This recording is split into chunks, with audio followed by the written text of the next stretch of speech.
Most TV mounts start with two pieces, the piece that goes on the wall and the piece that goes on the TV. Now the piece that goes on the TV is generally the only thing that's different than the other two.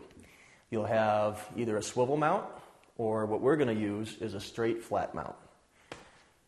What you're going to first do is you're going to want to locate where your studs are on the wall. Either use a stud finder or the old tap on the wall method. Once you've located where the center of the stud is, use your screwdriver to poke into the wall just to make sure that's there.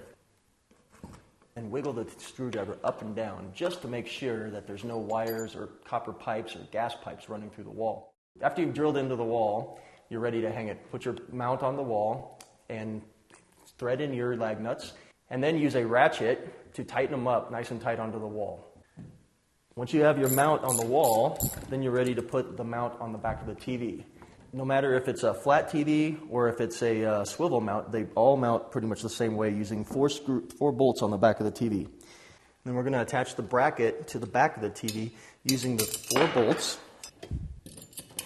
And don't tighten them up all the way until you get the whole bracket on. And once you've got the bracket where you are, making sure that they're the same height on both sides, tighten them all in. So now that we have the mount on the wall and the mount on the TV, we're going to hang it on the wall. And this mount basically just hangs on the back of it with the little clips. So lift your TV,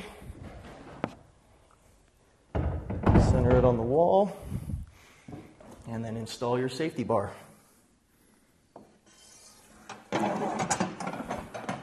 Now your TV's locked on the wall.